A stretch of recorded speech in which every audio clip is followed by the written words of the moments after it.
Om Swastiastu, Om Mawignamastu Namo Om Sidirastu Tatastu Swaha.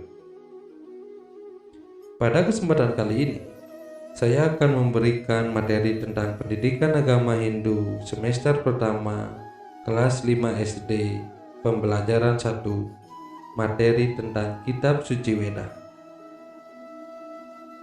Pernahkah kalian mengamati Kitab Suci Weda? Nah, setiap mendengar kata Kitab Suci Weda, maka banyak menimbulkan pertanyaan-pertanyaan seperti 1. Apakah pengertian kata Weda? 2. Siapakah yang menerima wahyu Kitab Suci Weda? Dan masih banyak lagi muncul pertanyaan yang lain. Nah, sekarang saya akan memaparkan sedikit tentang materi Kitab Suci Weda. Pengertian Kitab Suci Weda. Weda adalah kitab suci agama Hindu. Weda sebagai kitab suci agama Hindu diyakini dan dipedomani sebagai sumber bimbingan dan informasi yang digunakan sebagai petunjuk dalam melaksanakan kegiatan keagamaan. Weda sebagai kitab suci karena sifat isinya yang diturunkan oleh Sang Hyang Widiwasu yang dianggap maha suci. Kata Weda dapat dikaji dari dua pendekatan, yaitu etimologi dan semantik. Kata Weda berasal dari urat kata Pit yang artinya mengetahui, dan Weda berarti pengetahuan suci, kebenaran sejati, pengetahuan tentang ritual, kebijakan tertinggi, pengetahuan spiritual sejati tentang kebenaran abadi, ajaran suci, atau kitab suci sumber ajaran agama Hindu. Menurut Maharshi Sayana, kata Weda berasal dari kata Pit yang berarti untuk mengetahui, dan Weda berarti kitab suci yang mengandung ajaran yang luhur untuk menuntun menuju kehidupan yang baik dan menghindarkan diri dari berbagai kejahatan. Weda sebagai wahyu Sang Hyang Widiwasu adalah merupakan pengertian yang amat penting di dalam memahami Weda itu sendiri. Diyakini sebagai kitab suci karena sifat dan isinya merupakan wahyu Sang Hyang Widiwasa sehingga disebut Apurusheya. Adapun 7 resi penerima wahyu yang disebut dengan Sabda Resi, yaitu 1. Maharshi Gretsamada, Maharshi Wiswamitra, Maharshi Wamadewa, Maharshi Atri, Maharshi Bharadwaja, Maharshi Vaisistha, Maharshi Kanwa. Sabda Resi menerima wahyu dari ide Sang Hyang Widiwasa. Ada beberapa cara para resi menerima wahyu tersebut, yaitu suara nada, yaitu gema yang diterima para resi, dan gema tersebut berubah menjadi sabda atau wahyu Sang Hyang Widi. Kemudian wahyu tersebut disampaikan kepada para siswanya di pesrama. 2. Upanishad, yaitu pikiran para resi yang dikuasai oleh sabda Brahma sehingga pikiran para resi itu berfungsi sebagai sarana yang menghubungkan Tuhan Yang Maha Esa dengan para siswa tersebut.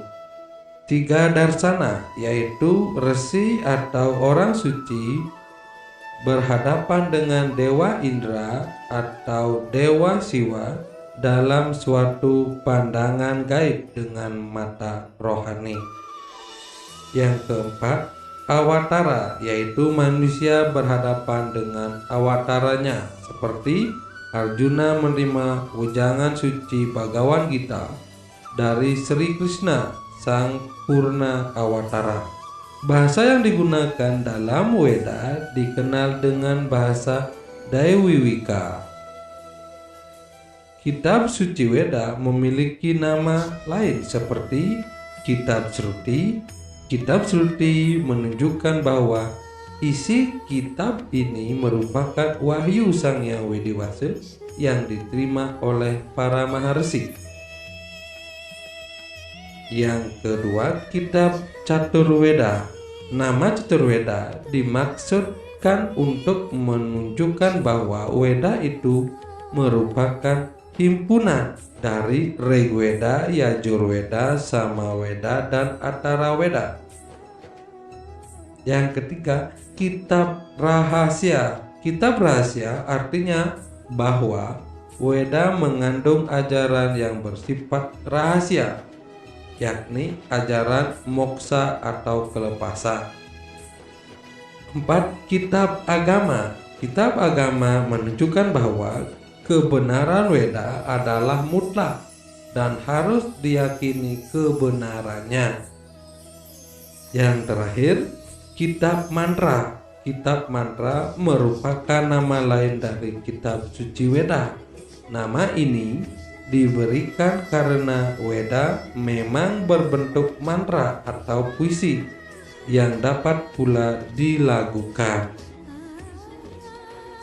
Pokok ajaran Weda apabila dikaji secara lebih mendalam, sesungguhnya ajaran suci Weda yang bersumber dari wahyu Sang Hyang Widi-Wasa mengandung hal-hal yang pokok, yaitu tuntunan hidup manusia. Ajaran suci Weda bersifat tentang aturan tingkah laku manusia berupa anjuran untuk berbuat baik, larangan untuk melaksanakan kejahatan, ganjaran bagi mereka yang melakukan perbuatan baik, dan hukuman bagi mereka yang melakukan kejahatan. Selain itu, Weda juga mengandung ajaran pokok tentang cara memuliakan Sang Hyang Widi.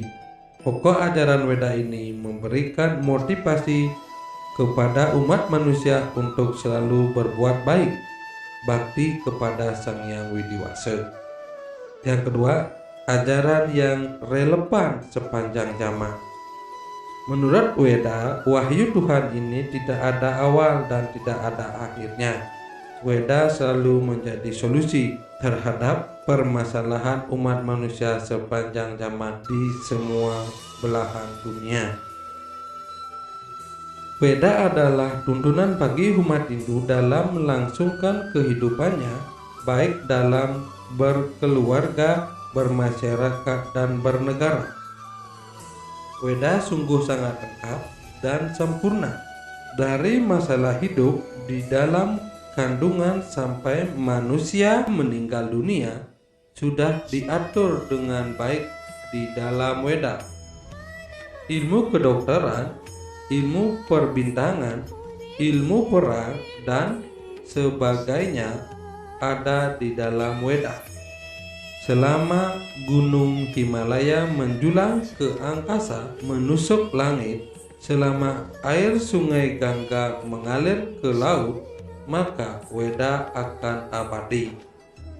Sebagai kitab suci, Weda adalah sumber ajaran agama Hindu, sebab dari Weda lah mengalir ajaran yang merupakan kebenaran agama Hindu.